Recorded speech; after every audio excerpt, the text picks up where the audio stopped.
Right here is my Google form. I'm going to give it a quick title to the top left. Example 1, and it is saved. Now I want to show you what all this interface is up here, what all these menus do, before we even go into constructing the form on this part.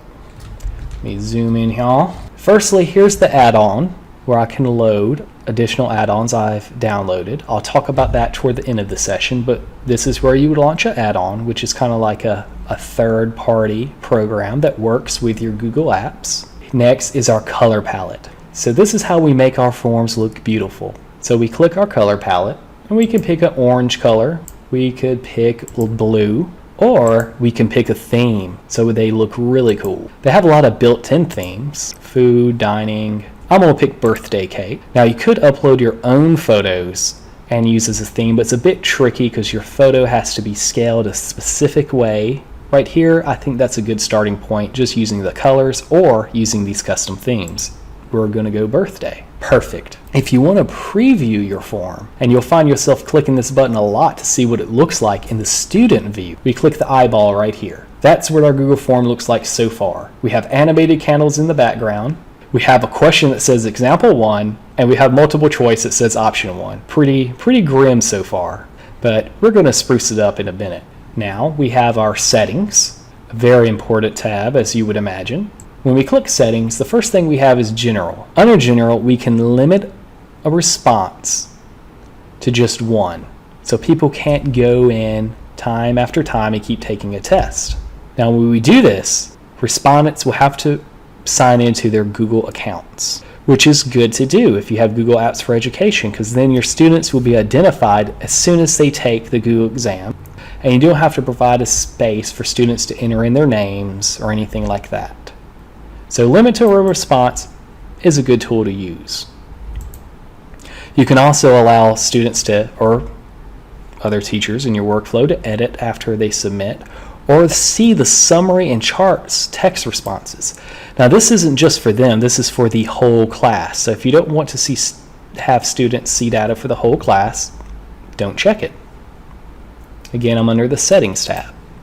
Now we have another little mini category under Settings, and that's for presentation. Definitely for long exams or long Google Forms, you may want to show a progress bar. So you'll see how much percent is complete each page you're on. You can shuffle the question order, so you don't have to worry about making A tests, B tests, and C tests. The questions will be in random order, not random answer order. That's someplace else, but it'll mix up all the choices when you hit preview or when you send it. Everyone will have the same questions, but in a different order.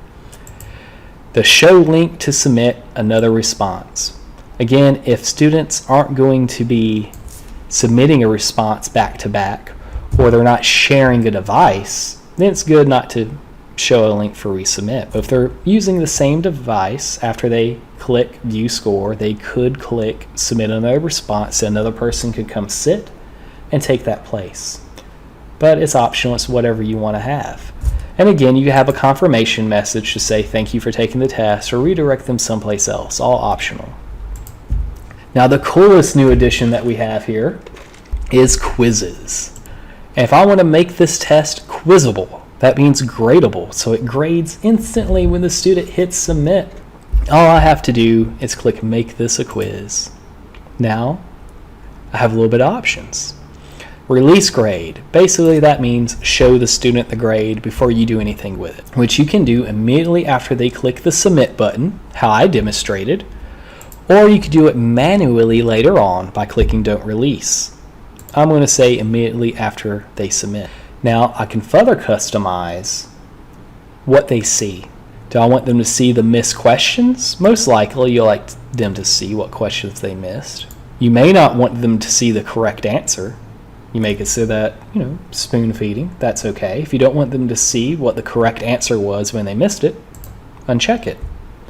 If you want them to see the point value, check it. If you don't want them to see how the questions were weighted, uncheck it. Totally up to you. Importantly, whenever you adjust the settings the way you want them, we click the Save button to the bottom right. Now we're ready for quizzes. And I'll show you how we can set that up. Now our first question right here is already a multiple choice, but I'm going to delete it and show you what it looks like to start from a blank page. Right here is the title page. This would just be whatever you wanted to call your chapter or beginning, the header for your test, just like you would have a paper test header. This would be your header. And you could have a description, a little bit directions of what to do if you wanted to. I'll just type in directions so you can see. Now on Google Forms, when you want to add a question, and the only thing you need to worry about for the time being is this little add button right here to the right. We click add a question and pop. It defaults to multiple choice. Now let's make a multiple choice question. How are you today? I typed in the question. And right here, it defaults me with one option. I'm going to type in place of option 1, great. I'm going to press enter, good. I'm going to press enter again, okay. And there I have 3 options. Now, let's say you wanted a student or someone to add a third option, a fourth option that's not there. We have add an other category. So I'm going to click add other, and that's where a student could type in a response. But we don't always want that, do we? So I'm going to cancel it, and we're going to make this a quiz. So let's say I want this to be 10 points. I'm going to click on the answer key button right here. It brings me to my point scale. I'm going to type in 10. And now get this is the hard part. You click what you want to be the correct answer. And there, it's marked in green with a green check. I have made my answer key. Now I can bring it up another notch if I want to. I can add answer feedback. So I'm going to click answer feedback. I can give students feedback for incorrect answers. I can give students feedback for correct answers. And right here, that little paperclip looking thing is our link. So if we want to add a link for the students to go to review, we would type it or copy and paste it right here. This describes what the link does, and I'm going to click add. So I added my link and my description of what the link is, and I click save, and my student feedback is added. Now, right now, I'm still stuck in that answer key page. If I want to go back to editing my question, and this is very important because I can't change the question right now like I could earlier. I could add additional categories.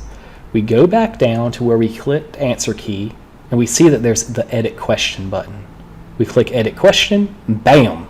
We're brought back to the original page, all good. We can edit and add other choices and not mess up our scale because our correct answer is up here. So I'm going to add another option.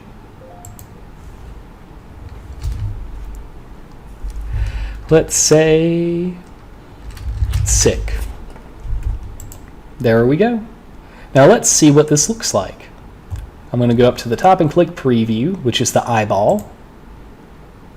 A little bit better. I have my title page. I have my directions. How are you today? Great, good, okay, or sick. There's my progress bar that I checked was okay. Page 1 of page 1, I'm 100% done when I click that submit button. Not quite ready yet. I want a few more examples for you. Yes, I want to leave this page. Okay. Now, let's say you want to make another question. Easy to do. We click the add sign, and we can add a question. This time, let's not do a multiple choice. Let's do checkboxes, so we can pick more than one answer at a time. A new question.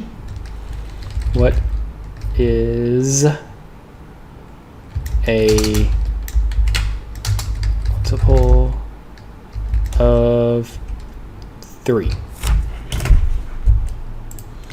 We'll have 3. And let's again make this a graded assignment by clicking our answer key.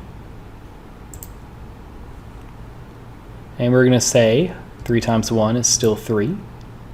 And 3 times 2 is 6.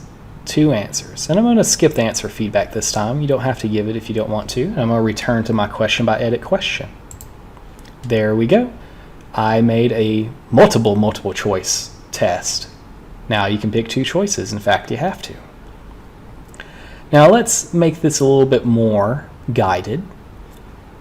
As you see when I click the preview button, what if my students did the first question and forgot to do the second one and click submit? Easy fix. All we have to do is click the required button. Now when we click preview, you see the asterisk here and it says required. I'm going to click good, but I'm not going to check anything right here. I'm going to click submit and it says nope, you skipped this one. This question is required. So you can make students take their time forcibly by making them not be able to progress and see what they missed, so you don't have those blank answers. Great tool. And we can do a little bit more. Let's look at our triple dot right here. This little ellipsis in the bottom right. We'll zoom in. We can add a description. We can shuffle the answer order. So as we could in the menu shuffle the questions in different order, we can shuffle the answers in different order as well. That's really confusing if anyone's looking on someone else's screen. But one of the more important things you can do is go to data validation. Here I can select standards for answering. Example, right here is students select at least, select most, or select exactly. I'm going to have it where students have to select exactly 2 choices. And up here, I'm going to do the same thing. A little different though. I'm going to shuffle the question order. Let's see what it looks like. You see it's not quite in the same order as it was before, and it won't be each time I start it. Now I have to click 2. Let's see what it says when I try to pick 1. Oh, I have to pick 2. Oh, I picked too many, and it won't let me submit. A good trick to use when students may go too fast, or you want to make sure they give the correct answer by giving them a chance, not just spoon feeding them, not showing what the correct answer was and having them go back, but just give them a chance to think a little bit more. And also, if you're collecting data, you want to make sure people aren't rushing through those surveys and they're giving you exactly what you need. Now let's go to our third gradable type of answer, which is going to be a drop box. And for this one, I want to use the same questions. Let's say I want to use the same question answers, but in a different format. I have the duplicate button right here. So I'm going to copy this whole thing so I don't have to redo it from scratch. So let's duplicate, select the top. And let's say I just wanted to change one thing. How were you yesterday? And let's right click and spell check that. There we go. And I want it to be a drop down box. I don't want it to be multiple choice. Maybe I thought I had too many options.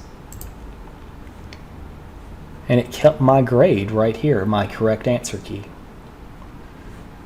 So let's see what this all looks like now. Let's see what that drop down box looks like. So I click my preview button, which you'll be clicking very often. Makes my new tab. Title page, how are you today?